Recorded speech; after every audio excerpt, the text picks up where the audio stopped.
आज मैंने घर में तरोई की सब्ज़ी बनाई है और मेरे बेटे को खानी नहीं है। नमस्कार फ्रेंड, आइए आज मेरी फ्रोज़न रेसिपी काम आने वाली है, तो इसको निकाल लेते हैं। कुछ दिन पहले मैंने एक वीडियो आपके साथ शेयर किया था, उसमें मैंने फ्रोज़न रेसिपी की हरे चने की टिक्कियाँ आपके साथ शेयर की थी। तो इनको मैंने डीप फ्रीज में रख दिया था।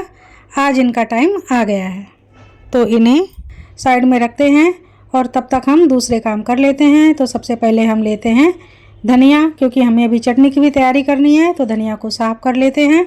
धनिया पुदीने की चटनी किसी भी चीज़ में फ्रेशनेस का काम करती है। कितनी भी सिंपल रेसिपी हो, अगर ये चटनी साथ में है तो खाने का मज़ा दुगना हो जाता है। धनिया को हमने साफ़ कर लिया है, इसके हम बड़े बड़े टुकड़े कर लेते हैं। और अब हम लेते हैं पुदीना। तो जितनी धनिया है उसका चौथाई भाग पुदीना हमें चाहिए, इससे ज़्यादा पुदीना नहीं तो चटनी में कड़वापन भी हो जाता है। तो मैंने यहाँ इतनी हरी मिर्च ली हुई है, 4-5 है, ये ज़्यादा तीखी नहीं है, तो तीखापन आप अपने हिसाब से कम ज़्यादा कर सकते हैं। अब हम क्या करेंगे, इन तीनों चीज़ों को सबसे पहले बहुत अच्छे से धो लेते हैं। तो एक पानी से धोकर तो हम निकाल लेते हैं। अब हम एक बार और धो लेते हैं। तो अब हम ऊपर से पानी डालते हैं, जो भी बची कुची मिट्टी होगी वो सब निकल जाएगी और पूरी तरह से धनिया पुदीना साफ़ हो जाएगा। तो एक बार हमने और अच्छे से धो लिया। अब हम मिक्सर के जार में डाल देते हैं।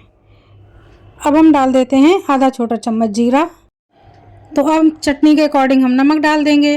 तो सादा नमक डाल दिया और थोड़ा सा काला नमक ज़रूर डालेंगे, काला नमक से स्वाद बहुत बढ़िया हो जाता है। अब हम 1 टेबल स्पून जितना पानी डाल रहे हैं। पानी बहुत कम डालना है, जितने में अच्छे से मिक्सर घूम जाए बस। अब हम ढक्कन को कवर करते हैं और फाइन पेस्ट बनाकर तैयार करते हैं। तो चलिए खोल के देख लेते हैं। तो ये देखिए, बहुत अच्छे से हमने पीस लिया है, पानी बहुत कम डाला है। अब हमें मेन चीज़ डालनी है, वो है दही। तो 1 छोटी कटोरी दही, यानी कि आधा कप जितना दही है, बस इतना हमने ले लिया और डाल दिया। एक बार फिर से दही डालकर अच्छे से पीस लेते हैं। तो ये देखिए, अब दही डालने के बाद में कलर थोड़ा सा लाइट हो गया है, बहुत ही अच्छा कलर आया है और इसकी खुशबू भी बड़ी ज़बरदस्त आ रही है। दही से फ्लेवर बिल्कुल चेंज हो जाता है। थोड़ा खट्टा दही यूज़ करें, बहुत अच्छा लगता है। तो केवल दही से ही काम नहीं चलेगा। अब हम इसमें डालेंगे आधा नींबू। तो ये छोटे साइज का ही हमने नींबू लिया है, चटनी बहुत ज़्यादा नहीं है, इतना काफ़ी है। तो नींबू के बीज अलग कर देते हैं और नींबू के रस को निचोड़ लेते हैं। हमारी मज़ेदार चटपटी वाली धनिया पुदीने की चटनी बनकर तैयार हो गई है।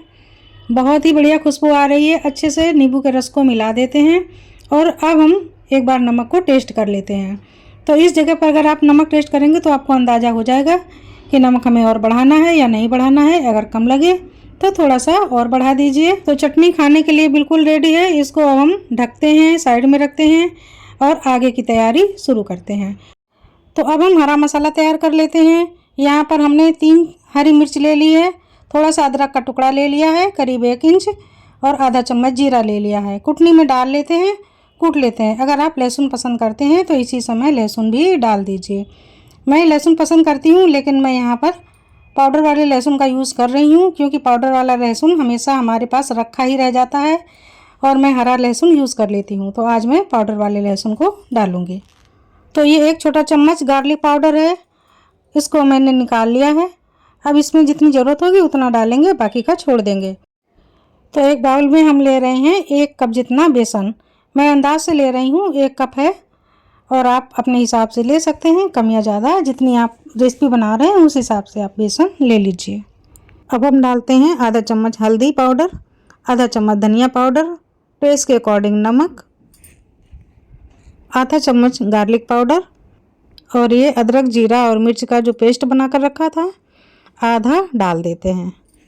अब जिस बर्तन में हमने चटनी पीसी थी, इस बर्तन में थोड़ा सा पानी डाल देते हैं इसी जार में, और इसी पानी से बेसन को फेंट लेते हैं।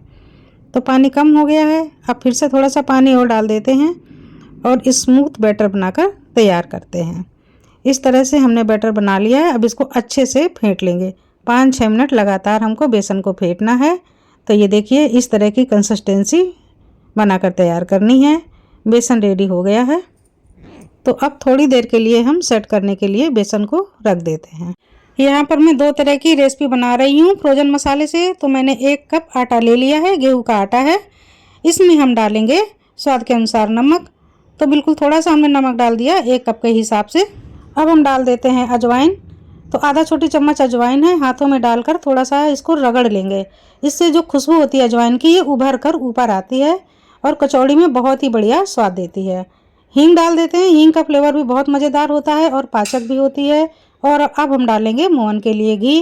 तो यहाँ पर हमने 1 टेबल स्पून घी डाला है। तो बढ़िया खस्ता कचौड़ी बनाने का पहला सीक्रेट तो ये है कि खस्ता कचौड़ी में घी का मोहन लगाएं। तेल के बजाय घी का मोहन ज़्यादा अच्छा लगता है। अब हम आटा को गूँथेंगे। तो ये देखिए मैं किस तरह से आटा गूँथ रही हूँ। लोग थोड़ा सा टाइट आटा बना लेते हैं जिससे कि कचौरियाँ फटती हैं और बहुत अच्छे से कवर नहीं हो पाती हैं। तो मैं इस तरह से आपको आटा गूँथ कर दिखा रही हूँ कि कचौरी का बेस्ट आटा कैसा होता है।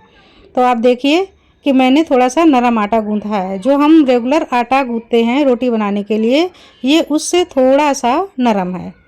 हार्ड आटा बिल्कुल भी नहीं है, पूरी तरह से लचक है। इस तरह का आटा कचौड़ी के लिए गूँथा जाता है और कचौड़ी के सेकने में भी सीक्रेट होता है। तो कचौड़ी को जब हम पकाते हैं तो उस सीक्रेट का भी जब पालन करेंगे तो ही कचौरियाँ बहुत अच्छी बनकर आती हैं। इधर हमारी चाय रेडी हो गई है और हमारी नज़र हमेशा घड़ी पर बनी रहती है, क्योंकि बाबूजी का चाय पीने का टाइम हो गया है तो मैं उनकी चाय दे देती हूँ और ये मेरा कमीशन है। तो मैं कमीशन तो भाई ज़रूर लेती हूँ, कम से कम चाय का कमीशन तो मैं कभी नहीं छोड़ती हूँ। तो फ्रेंड आ जाइए, आप भी चाय पी लीजिए। और ये चाय मैं बाबूजी को दे कर आती हूँ, उनका टाइम हो गया है, मेरा तो ये सब चलता ही रहेगा। और इसके बाद मैं अपनी रेसिपी फिर से आपके साथ शेयर करती हूँ। तो अब मैं चढ़ा देती हूँ कढ़ाई। अब इसमें डाल देते हैं कुकिंग ऑयल। तो आप जो भी ऑयल पसंद करें वो आप डालें।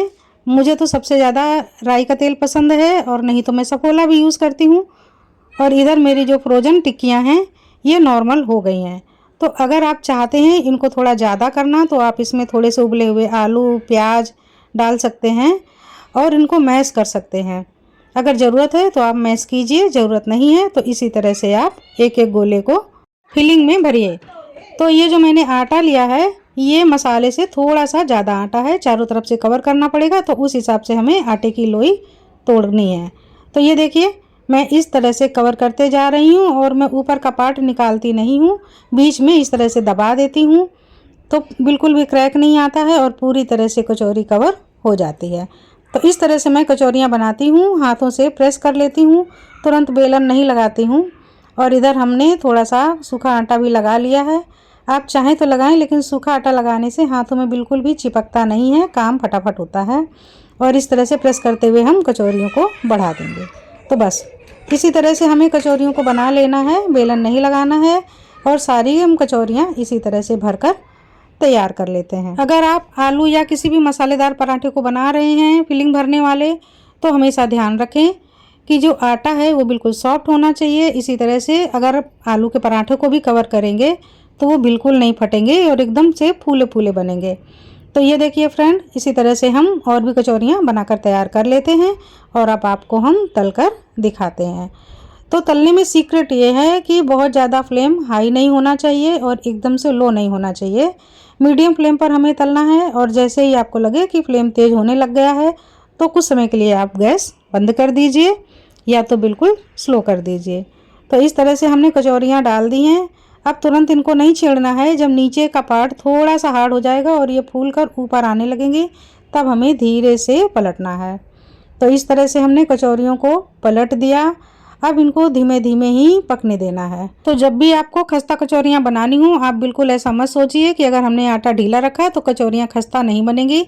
बस खस्ता कचौरी बनाने के लिए स्लो फ्लेम पर काफ़ी देर पकाना पड़ता है और जब तक वो कुरकुरी ना हो जाए तब तक आप पकाते रहिए। ऊपर की परत अच्छी क्रिस्पी हो जाए उसके बाद ही कचौरियों को निकालना है। तो ये देखिए हमने ज़्यादा इंग्रेडिएंट्स का भी कोई यूज़ नहीं किया है और कितना बढ़िया कलर आया है, सुनहरी सी कचौरियाँ हो गई हैं और ये बहुत ही क्रिस्पी बनी हैं। अब हम कचौरियों को निकाल लेते हैं। इसी तरह से तेल में जितनी दूसरी कचौरियाँ जाएंगी उतनी हम डाल लेते हैं। इनको भी धीमी आंच पर ही पकाएंगे। जब एक साइड से सुनहरी हो जाएंगी तो इन्हें सावधानी से पलट देंगे। इस तरह से हमें बार बार पलटना है जब तक दोनों तरफ से अच्छे से क्रिस्पी नहीं हो जाती हैं। तब तक ऐसा नहीं है कि एक बार ही पलटकर दूसरी साइड से भी पका लिया और निकाल लिया। इनको कई बार उलटते पलटते रहना पड़ता है और थोड़ी देर के लिए तेल में इसी तरह से छोड़ना पड़ता है। तो ये देखिए क्रिस्पी कचौरी बिल्कुल बनकर तैयार है। फ्रेंड अगर आप बनाएंगे आपकी भी ऐसी ही लाजवाब क्रिस्पी कचौरी बनेगी, इसमें कोई भी शक नहीं है। बहुत अच्छी कचौरी बनेगी और जब आप इनको गर्मा गर्म चटनी के साथ खाएंगे तो बस आनंद आ जाएगा। हरे चने मसाले की क्रिस्पी कचौरी बनकर तैयार है। अब हम चलते हैं दूसरी रेसिपी की तरफ। तो ये हमने बेसन को अच्छे से फेंट कर रख लिया था, काफ़ी सेट हो गया है, फूल गया है। एक बार फिर से अच्छे से चला लेते हैं और अब हम मसाले वाले गोले डाल देते हैं।